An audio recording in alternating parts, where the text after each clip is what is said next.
The Tom Woods Show, episode 2382. Prepare to set fire to the index card of allowable opinion. Your daily dose of liberty education starts here. The Tom Woods Show.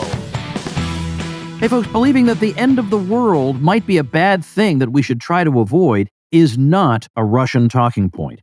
But if we are going to avoid World War III, it's important for Americans to understand what's been left out of the CIA's narrative about Russia and Ukraine. Coming to the rescue here is my brand new free ebook, Your Facebook Friends Are Wrong About Ukraine. Pick it up at wrongaboutukraine.com. Hey everybody, Tom Woods here. This week I used some new inputs, new combination of things to record the Tom Woods Show, and the result has included a few, minor audio glitches. Some of you may not even notice them, but I just wanted you to know that these episodes this week are the only ones that will have that problem. And starting next week, it'll be back to that glitch-free audio you've come to love on The Tom Woods Show. Hey everybody, welcome to The Tom Woods Show, episode 2382. Larken Rose is with us, and I'd like to say welcome back to the show, Larken Rose, which indeed I will do, but it's been so long since he's been on. I think he may have forgotten that he's been on the show in the past, but we're talking to Larken Rose. You may know him as the author of The Most Dangerous Superstition, and he is back this time to talk about a project that it seems to me takes some of the ideas from that book and conveys them in a really compelling and unique way, and that is the film Jones Plantation. And if you follow Larken at all, you know this has been the focus of his efforts for quite some time, and that he's been urging people to help get the word out, because given how outnumbered we are, if we don't help each other out, no one's going to help us out. So I was very glad to spend the weekend, take a couple of hours to watch this film, and I have so much to talk to you about with regard to it. But in any case, Larken, welcome back and congratulations on this. Thanks so much for having me again. And I do remember being here, even though it was like this Stone Age last time we talked. But yeah. Yeah, that's right. But, it was the Larken Rose bump that got the show, off to the races where we are now. I want to start off with you, though, before we get to the film itself. So you can introduce yourself to some of the folks who may not know you, but also ideologically, like where you came from. Did you start with all these ideas fully formed? If not, how were you influenced? I was raised sort of in the conservative constitutionalist direction of what I now refer to as statism, which is basically the belief that there should be a government and that those are actually legitimate, that we need ruling classes, although we're going to pretend it's not a ruling class. We're going to pretend it serves us. So, yeah, I grew up sort of in that mindset, and it's been 27 years ago now that I fell off the political spectrum, mostly as a result of whittling down my vision of government to the ideal government. It's like, okay, it can't involuntarily tax people. That's just extortion. And it can't do this and it can't do that. And I whittled it down and realized that what I had whittled it down to didn't fit in the definition of government anymore. Then it was just people being people, having normal rights, and they could organize and they could cooperate and they could accomplish a whole bunch of stuff, but they didn't have the right to use aggression. And without that, it's not government anymore. It's just some people doing people stuff. And so it was completely accidental for me to get to the point where, and the scary term for it is anarchist, which, most people think Molotov cocktails and stuff, just kind of ironic given that government's responsible for more violence than anything else in the history of the world. But yeah, it was a gradual, awkward process, starting as someone who was raised to believe in, limited constitutional government, and realizing you can have constitutional injustice too. And constitutional extortion still isn't moral. And so going through the process of whittling that down to nothing, and then realizing I don't believe in ruling classes. I believe in voluntary interaction and only using force to defend against aggressors, not being an aggressor in the name of the common good or the law or government or anything else. That's not okay. Using different words to describe evil doesn't make it not evil anymore. So that's the Well, short I know version. that, as you say, the terminology scares people, but all it really boils down to is that everybody should be bound by the same moral rules. And if you put it that way, well, almost everybody accepts it. Yeah.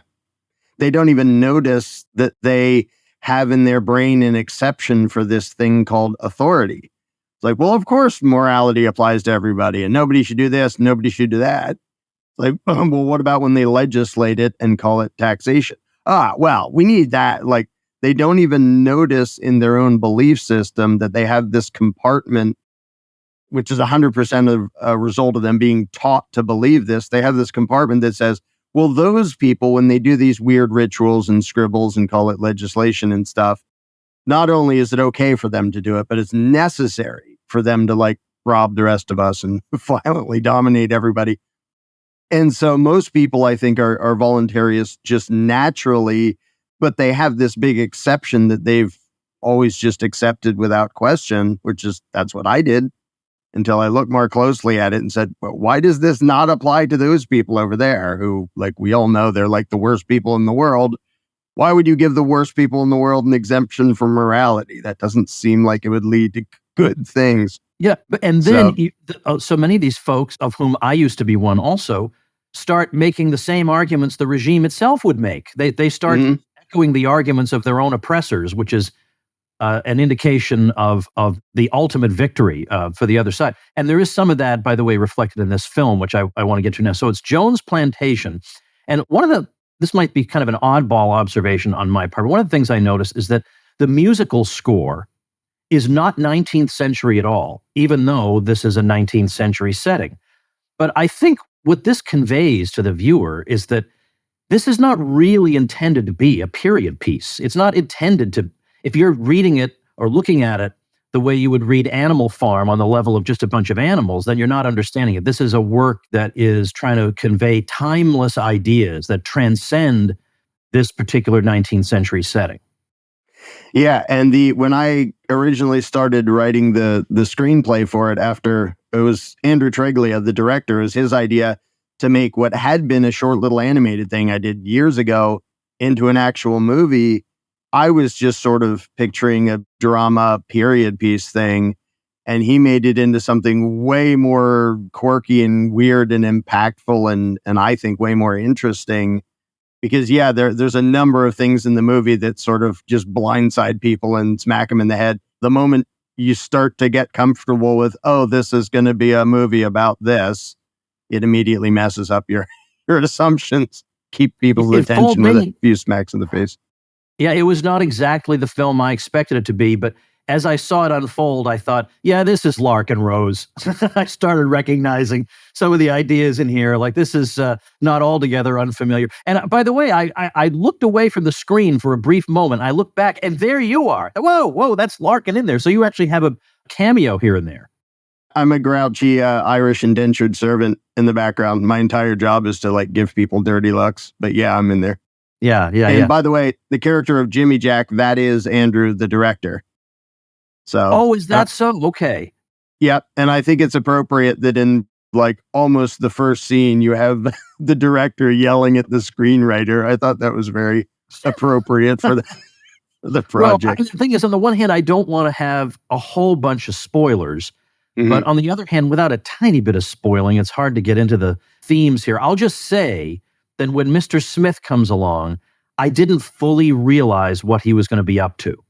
And then once I found out, because I was watching, I thought this is going to be very, very clever. So the idea, let's just say that, well, I'll let you decide how much of it you want to reveal, but something happens at Jones Plantation that in a way is a way for the master to continue to exert control over people, but in a way that's so much more subtle that they don't see it, and that affects the way they think about the relationship. Right. Basically, the Mr. Jones, the owner of the plantation, is old school slave owner who's using brute force and thuggery to force people to work for him. Like he's this psycho who thinks he can own other human beings. But it's not working that great, and the plantation is sort of starting to fail, and he's having trouble with his slaves being disobedient. And then he hears word of a consultant of sorts who tells and teaches slave owners how to more effectively control their slaves, how to get more productivity out of them, how to have no more disobedience and rebellion and all that stuff. And so in a little animated version I did ages ago, you mostly see it from the perspective of the workers, but because we had a whole movie, we could develop it a lot more, and you get to see what's going on in view of the masses, in this case the workers, and what's going on behind the scenes. And that's what I hope is going to make a bunch of people go, ugh, this is a little bit too familiar. Like, how much of this is going on in real life? Yeah, absolutely. I mean, when they begin to use the language of equality, and they all of a sudden they roll out a pledge that everybody will recite that they recite every day, recalling the great principles of the Jones Plantation. There's a flag. There's all the trappings that we recognize, perhaps uncomfortably as we watch, because to one degree or another, we've all been bamboozled into that at one time or another in our lives. And to watch that unfold little by little is quite striking. Yeah, and there's so much in there that if somebody watches it a second and a third time, they're still going to be noticing things they didn't notice the first time through. But there's a lot of references. For example, there's a lot of individual lines that you'll actually hear in like modern politics and campaign slogans and stuff, but in a context where they actually make sense in the story. But it's going to be interesting to see how, when, normal people who never think about philosophy and politics and anything of the sort, when they watch it, how quickly they're going to start noticing, hey, wait a minute, this is this and this is that. And there's so much in there that I think people they can watch it 3 or 4 times and they'll still be noticing new stuff in there, because there's so many little details wedged into this. The problem with writing this was not how are we going to have enough for a full-length feature. It was how are we going to make it less than 5 hours long, because my original first draft, just flying off as fast as I can, would have been a 3-hour movie. And Andrew was like, that's awesome. Now make it an hour shorter or more, because this particular theme and setup makes it possible to discuss so many different aspects that the challenge was, all right, how do we cut it down to something finite? Like, we don't have the money to make a mini series out of this. So how are we going to wedge in as much as we can, but keep it to something within the attention span of people? Well, when you're somebody like you who has written about big and important ideas, it must be very tempting to write the 40-page John Galt speech and have one of the characters deliver it. You resisted that temptation. Not entirely. I partially resisted it. And then the reason there's a director who knows how to direct is it's his job to say, that's awesome, make it about a third that long. Yeah, okay. And so even... Well, I'll tell you what my favorite speech... Okay. We'll just put it this way. Again, I don't want to spoil too much. Mm-hmm. But somebody figures out the nature of this regime. Mm-hmm. That at its root, it's not really all that different from what it used to be. And he does his best to try to convey this truth to everybody. And he says, look, we're just choosing between two masters. This is not a real choice. And nobody wants to hear it. You think, oh my gosh, it's speaking right to me. Yeah. And that speech started longer. The astute observer may notice that a number of lines in that are directly out of the animated thing I did 12 years ago, because some of it was like, that was close enough that I wanted in there. But that's one of those things where we did whittle it down. J.J. Green is the actor who plays that guy, and he only got the final version of that speech the day we filmed that. There were a lot of the whole filming was just a circus. The number of miracles we had to pull off. It was a 17-day shoot for an entire movie. And he just did an awesome job of delivering that. But that's, it's one example of many where it's like, we have to shorten it and chop it down and get it down to just the bare essentials, because we can't push our luck with people's attention span and we can't have a 4-hour movie. So, and he did an awesome job at being that character. Did you have any concerns that what we might call a woke audience would be unhappy, that they would say you had appropriated the experiences of American slaves in order to make your crazy libertarian points, and that that's not allowed? people are going to do that. And the funny thing is, these days, so many people are like so on edge and careful about like, oh, you can't say anything that can be misconstrued. Like they can misconstrue anything they want. And because I would only allow a director to do this who was on the same page with the message and everything. And so the first part of the answer is we just don't care if somebody's going to go, I'm offended because blah, blah, blah, blah. But to address it more directly, I actually recently did a video series based on the works of Frederick Douglass, who grew up as a slave. And he actually describes a number of things that are similar to what you see in the movie of mental control and mental enslavement. And people can fish for a reason to be offended if they feel like it. But because it's a fictional story, kind of, sort of, there's no, like, what's the actual complaint? Well, you made a point. Well, yeah, but I made a point by describing how reality works. If you don't like pointing to evil situations to demonstrate how evil actually accomplishes what evil accomplishes, that's your problem, not mine. Because in the setting, like the little video series I did on Frederick Douglass's stuff, the mentality is the same. And in fact, one of the characters mentions in the movie that the time and place and the scale doesn't matter. The game is still the same. Controlling human beings is still the same thing. And I think, I'm waiting around because there's a lot of people who are going to have to find a reason to complain about this movie. They can't come out and admit that they like it. Like the people whose job it is to basically kiss the butt of the ruling class aren't going to say nice things about this, so they can fish for whatever they want. But the illustration in the context of a fictional story, I think, has huge power, because if somebody wants to say, well, that's not how things are today, it's like, okay, I just told you a story. Why did you think it was about what we have today? Because you recognize that it totally matches what we have today. So I'm sure people will find reasons to be offended. And we intentionally, I won't give spoilers, although this one gets spoiled pretty quickly. We intentionally did something obvious to make it so people wouldn't think, oh, this is a black versus white thing. This is a thing about race. Like, oh, no, yeah, it it's is quite obvious. Yeah. We run that over real quick. Yeah. In the movie, that this isn't that. And the thing is that what you're able to do, even in this shorter time span, is quite remarkable, because you cover quite a few themes that we do indeed see in our own day. And that would include the way let's frankly call the people there, the ruling class, manipulate people under them into getting them to be angry at the people who are one or two properties down, or angry at some unknown malefactor out there, even when the state itself is the greatest malefactor of all. To see these things happen, and you think, well, these are people who've been through the worst kind of bondage. They're going to see right through this, and they don't. They don't. Yeah.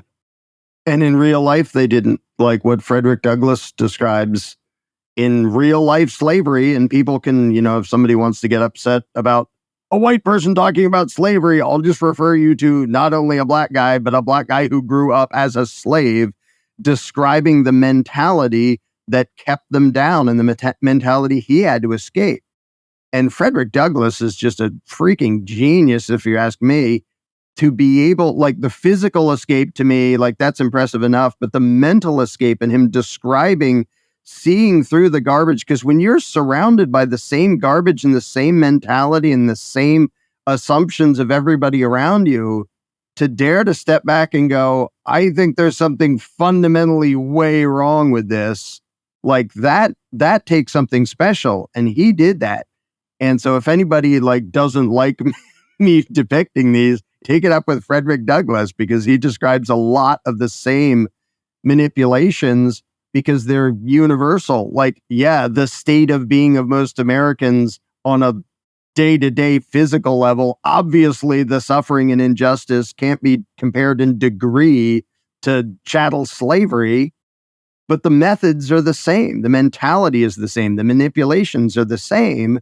They tweak it here and there and they change the details, but to not be able to understand how power-happy psychos play their game, I think that is the biggest challenge. And that was the goal of making the movie, is I want normal people to get a glimpse into how villains in real life actually do this stuff. Not cartoon villains, not comic book villains who cackle maniacally and wring their hands and just randomly do evil stuff for no apparent reason and are obviously evil.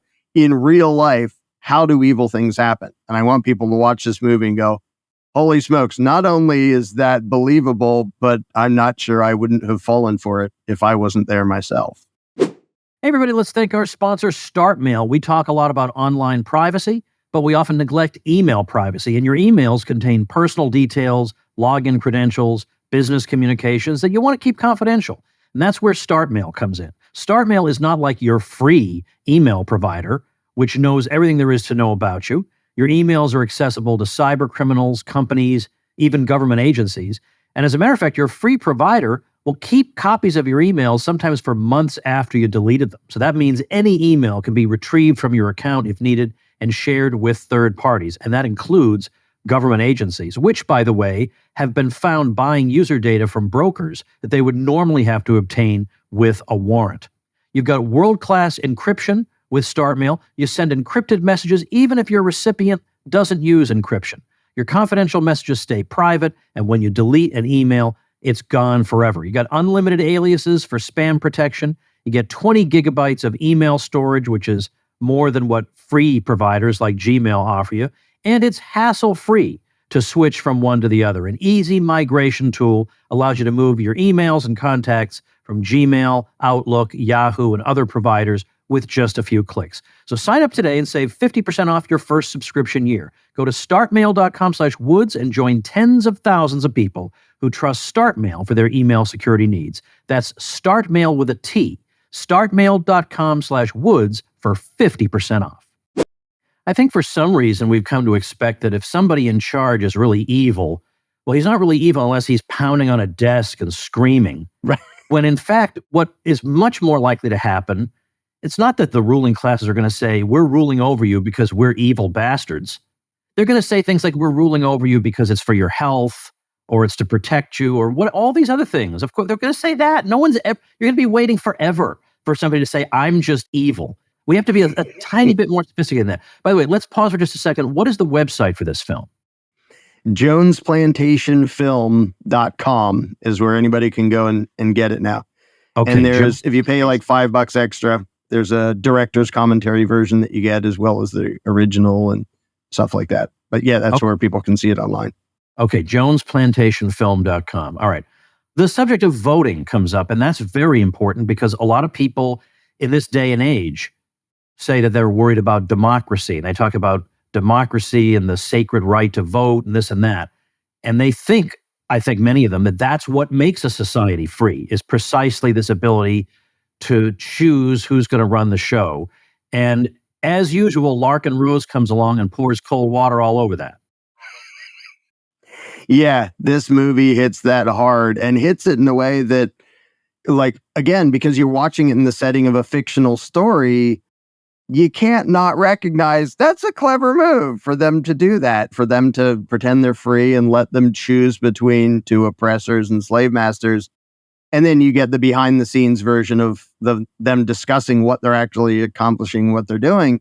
So people can watch it and they can go, well, I don't think that's what's happening today. Okay, but do you recognize why that would totally be a clever and effective means in the setting of the story? And everybody has to go, yeah, that would work. That's a clever thing.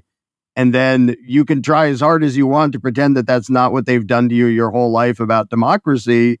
But once someone has that picture rattling around inside their head, like, one of the things I most hope happens is people watch the movie and then the next time they see a political campaign ad, they go, oh, man. Well, by the way, we're right on the plantation. I thought that was a nice touch that the candidates made, or at least we got to see what their political ads would have looked like, because I hope you don't mind if I at least say this one thing. It seems highly implausible there'd be any possibility that the former owner of the plantation, who was not a particularly nice guy, could actually run and expect to get votes from the very people he lorded it over. And yet you watch the political ad that we imagine him making, and you think, gosh, that is exactly how the bastards would try to sell this guy, isn't it? Yep. Yeah. And that was actually Andrews doing the political ads, which when he first described it to me, I was like, what are you talking about? But then I saw it and was like, that's perfect. And it's one of those things that just sort of grabs the viewer and throws him out of his chair halfway through the movie. You're like, what is going on?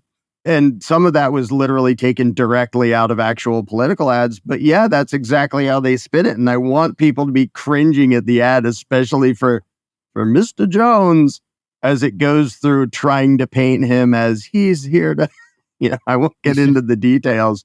Yeah, But that's things what weren't perfect in the almost old days. everybody I like laughs at line. that. Things may not have been perfect. Yeah, not Right. exactly perfect, right. So where did you film this? This was filmed at two former actual slave plantations down in Mississippi and Louisiana, like a half hour apart. We did the interiors at one and the exteriors at Frogmore Plantation, which, like, even though this never happens that far down south, it was 20 degrees the whole time for the exterior shoots. So we were all freezing to death. But Natchez, Mississippi was the interior shoot, that huge old house. Incidentally, they closed that to the public like a couple months after we did the movie. So we just barely got to use that place, which was perfect because, there's a bunch down south of these big old plantation homes that are like kept up and look brand new. And we were like, well, the whole theme of the movie is the plantation is failing. So we want one that has some shutters falling apart and like you can see that there are problems. So Andrew found that. And then the exteriors were shot at a different thing that was just like right over the state line, but it's like half hour away. But yeah, I loved how they do this with every movie, is you think you're in one place the whole time and you're not, but I think it goes together well. So there were no problems with getting permissions to do this? No, we just rented the two locations for, the total was about 17 days. So it was about a week of interiors, and then we went outside, and then we had to come back to redo a couple pieces of the interiors.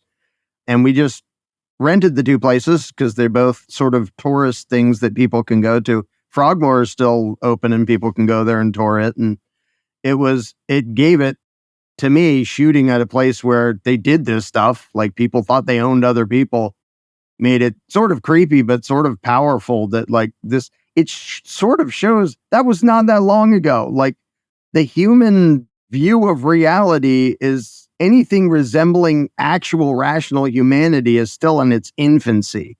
We're still dragging out of like insane and evil assumptions and ideas. And, you can hardly get worse than I own that guy. But you'll see in modern politics, basically the same thing with more steps in between and different verbiage. And that's one of the main things of the Jones Plantation, is to make people recognize, oh yeah, we don't have it that bad physically, but these games are not new and these games are still happening. And once you see the trick, it's hard to unsee it. And that's my main goal, is to have people go out into their daily lives and recognize, oh man, this is still happening all over the place. Well, I have one more sort of meta style question before we get back into some ideological stuff, but I'm just curious about the practical side of this. Film is something that's more new to you than I presume it is to the director who worked on it. So did he have experience with putting out notices for auditions and auditioning people and stuff like that? Were you part of that? He knows way more about the industry than I do because he had produced a couple things before, and he chose the cast. We didn't meet most of the cast until we were there to shoot the thing. He did interviews online and over the phone, and he just found people he liked, and people would send in auditions and stuff. But because our budget was literally about the level of a catering budget for a major motion picture, that was our entire budget. So we did production on about 150,000, including flying everybody in and renting the two places and doing a 17-day shoot. And luckily he had connections and he knew people and did all these auditions, and he picked the whole cast. And most of the people on the cast, they didn't know anything about me or volunteerism or anything of the sort. Mr. Jones is played by Lee Gallman, who is not an actor and is on board with the Freedom Thing and has his own podcast called The Quash. But most of the cast, we had never met each other until we were there to make a movie. But I think Andrew did an awesome job of picking the people because somehow it worked. Yeah, sure did. Sure did. All right. Well, I'm just curious about that stuff. And I can't help asking, even though, as you say, it's a low budget, for most normal people, that's still a big chunk of change. Did you crowdfund? Yeah, it was an Indiegogo thing, and then some people like donated directly who didn't want to go through that. And that's the only reason it happened, is like, we don't have any stinking money to throw at this. So we said, we want to make a movie of that. And we're so thankful, because people have to, that's a pretty big step to just go, yeah, we trust you to make a movie, because you don't get to know what it's going to look like. Like I didn't know what it was going to look like. Like, I love the idea, but a bunch of people chipped in, some, a pretty huge chunk, and a bunch of people a little bit, and it added enough to make this thing. And so there's no Hollywood studio that has its tentacles in this, or that we owe money to, or that would have any control over this, because Andrew and I both understood immediately, nobody gets to tell us how to make this movie. If somebody else is going to tell us, then we're not making it at all. It has to be under our control, because anybody else is going to screw it up. They're going to water down the message. They're going to ruin it. So if we can't do this just by way of donations of random people, it's not going to happen. And it just barely happened. Like, we just barely got enough to pull it off, but it happened. Let's see, I have a couple more things I want to ask about. The message that you have had for some time, both in your book, The Most Dangerous Superstition, and this film, it puts me in mind of Plato's allegory of the cave. And that you are the person coming out of the cave, seeing the real light, seeing the real world, and then going back into the cave and trying to explain to people, you're not really seeing reality as it really is. You're only seeing shadows on a wall. And yet so many people are just accustomed to the shadows on the wall. They want those shadows on the wall. They just won't come out. And so a film like this has a chance to reach people who might not read your book, who don't, the idea that I'm going to read a book on political theory, it's just not happening. That's true of most people.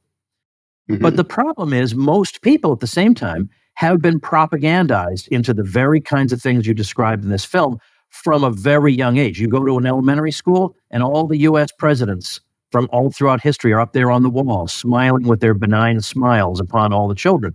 Even when people's lives and livelihoods were threatened over the past few years, most of them still couldn't even be bothered to look up alternative voices. They were cheering their own destruction. Do you say, in your heart of hearts, do you say, well, some people are just never reachable, and I'm going to try to focus on the ones I think might be able to be receptive to this message? Or do you have a super, super white-pilled heart that says, in everybody's heart, they yearn for freedom, I just have to claw harder to reach that part? It's sort of some of each. I do think a lot of people are only going to get there when they can see by example. And that actually parallels the fall of slavery pretty much too, is there were, lots of people were like, well, this is how it is, so it must be okay and it must be legitimate. And even a bunch of the victims of it thought it was legitimate. And again, I'd refer people to Frederick Douglass if you don't believe me. A bunch of the slaves that he grew up around viewed it as stealing to run away, because they would be stealing themselves from their master. Because you really can mind control somebody that bad. And so I think for the average person to escape it, some of them are going to have to see, oh, there's some people over there and they don't have a ruling class and they seem to be doing fine, because they're so scared of the idea of, oh, it's every man for himself and we'll all be killing and eating each other, that a lot of people won't be able to dare to even consider it until they can see it with their own eyes. But at the same time, I do think everybody basically has a voluntarist inside them anyway. And I made a course called Candles in the Dark, which teaches voluntarists how to talk to statists and basically bring out the inner voluntarist, because everybody has a conflict between their conscience and the authoritarian garbage they were taught. And at the end of the day, you can bring almost anybody to say, well, if the law and authority said that, then I'd be right to disobey, which means deep down inside, they think their own conscience outranks the commands of the Mr. Jones and Mr. Johnson of the day, but mostly they think they're supposed to obey. And so there's this paradox and this mess in their head. But I do think that deep down inside, most people are already voluntarists. They just don't dare to think about it very hard because of the indoctrination. And I hope this movie will be a good way, because the movie doesn't show, here's how society should be. It shows, here's how society definitely shouldn't be, but it is. And so I think breaking people's belief and faith in the Mr. Smiths and Mr. Jones and Mr. Johnsons of the world, and that faith has been failing a lot. I mean, of all the people who went along the last few years, there were also a lot of people, normal people, who didn't question things before, who were like, all right, this is a little weird. This is getting too much. And some of them learned to disobey who never had before. So I think it's the perfect time for this movie to come out, because I think a lot of people are ready to start to ponder the possibility that those people in power, they're not just a little bit corrupt, and sometimes they don't make the best choices. Like, they mean well, but they're way, way, way, way, way worse than that. And as long as we look to, well, we have to tinker with the system and get the right guy on the throne. And I want people to be able to start to recognize that's not only is that never the path out, but they built that path. They built this game to keep us stuck where we are, and playing their game is not going to help. It's only going to help them by design. And it's, in the setting of this fictional story, the viewer's obviously going to be able to see that and go, okay, that's clever. And yeah, that would trick them into going along with this and thinking they're free and thinking they have some say and thinking they're consenting to it and all that silliness. And then I hope they take that realization when they walk out of the theater or their living room or wherever they watched it and go, they're doing the same thing to us now. Why am I still falling for this? Yeah. Now, about, I don't know, 3-4 months ago, I had Julian Assange's brother on the show, who was promoting a documentary they were doing about him. And one of the things that they were doing, now, the fact is, the name Julian Assange is known all over the world. So if they have a screening, people will be there. But what they had on their website was the opportunity. You could contact them and say, I'm interested in having a screening in my area. I'd like more information. Is there a way people can do that in this case? Like, how are you doing? You mentioned a screening to me before we started recording. Yeah, we are in Dallas this Saturday. There will be a screening, and I will be there, and the director will be there, and a number of other cast members will be there, and we'll have a Q&A after the movie and stuff. So it isn't even just a screening of the movie, but we're actually going to be there. We are in the process, and I think it's just about finished. We don't have that big a crew. We have like 3 people trying to get all this stuff done, to create a package where anybody can basically rent a theater and have a screening, and we'll help spread the word of the Jones Plantation, and we'll help spread the word and try to get people there.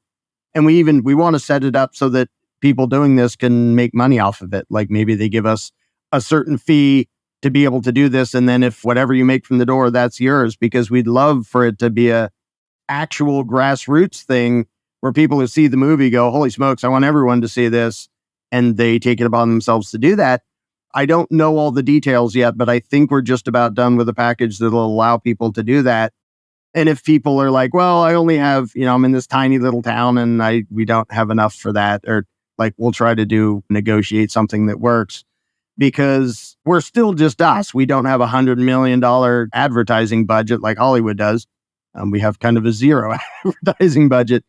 But if normal people and people in the freedom movement see this and go, this is really cool, and spread it, that because of our day and age and our technology, like, this was never true before, that normal people going, whoa, have you seen this thing, can make something massive. I mean, that was true of there's that little song by the redhead guy complaining about government. It's all over the place just because normal people said, hey, have you seen this thing? And so I think Jones Plantation, we made it. It exists. Now we need the people who see the power in it to help throw it around all over the place. And sometimes that's just a matter of dropping a comment here or there and mentioning it here and there, or up to having a screening where you live.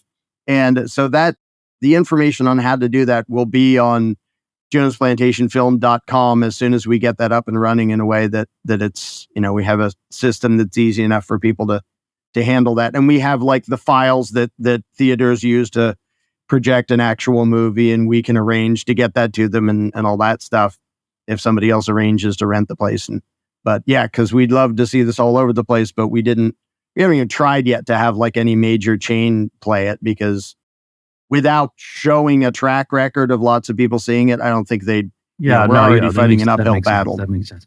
So when you said this Saturday, you're talking about August 26th, 2023, just for people listening later. Yep. Can you And- get the details And we of can that give the Dallas link thing on the below for website? the. I didn't mean to talk over you. I'm not used Sorry. to this. Yeah, we can give the link below for the Dallas screening. Yeah, that's just this Saturday. It's, in fact, I fly out of here in like 3 so days we'll put to it in the go be description there. and also on the show notes page, which is tomwoods.com/2382. And I want to say another thing. You mentioned very briefly the freedom movement.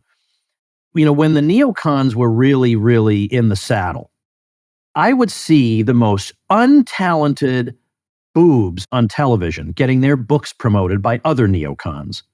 And it occurred to me that we're not that way. We would rather backbite and undermine what somebody else is doing or say he's no good or whatever. That's why we're here and the neocons are there. They promote each other and we don't. And I would like this to be maybe the beginning of the end of that. So I don't know how I assume you know what I'm talking about. And I think there is a time when we need to stick to principles, and people are like, well, can't you support this guy's candidacy for something? And I'm like, well, it doesn't actually match my principles, so no. But beyond that, there's also just what you're talking about of just people infighting and forming little cliques and stuff. And yeah, I think a lot of pro-freedom people are so sort of pessimistic, and they think they've convinced themselves that a message worth spreading is never really going to get noticed. So if anything does, it must have been like it's a government conspiracy and it's a shill or something. And so many people are just doomed to like, resistance is futile, you will be assimilated, that they don't even try. And now that the Jones Plantation is finished and we have it, like, do you, random pro-freedom person listening to this, do you know a better way to get normal people to at least start questioning things than watching this? Because if not, suggest that they watch this. Like, if you have a better way, go for it. But yeah, the power we have if we bother to actually try to use it is massive, especially in this day and age with our technology, where we can bypass the mainstream and make something huge because we feel like it, because we talk about it and we get other people to talk about it. Yeah. Well, listen, this is fantastic. JonesPlantationFilm.com is the website. I urge everybody to check it out. And in particular, I mean, no matter who you are, if you can drop a mention in social media, that'd be great. But in particular, if you're an influencer, I hate this language, Larken. Yeah. Influencer, whatever, celebritarian, all this stuff. But there are some of those out there, and there are some of those folks who have audiences. What's the harm? I mean, help out a fellow human being, not because of any, you're not getting any advertising revenue, but you're getting credit on your human being membership card, okay, by doing things like this. We all help each other out. So check it out yourself, JonesPlantationFilm.com, and then help Larken spread the word about this great project. So best of luck with it, Larken. Thanks so much. Thank you very much. And thank you, ladies and gentlemen. Become a smarter libertarian in just 30 minutes a day. Visit TomWoods.com to subscribe to the show for free, and we'll see you next time. Like the sound of The Tom Woods Show? My audio production is provided by Podsworth Media. Check them out at Podsworth.com.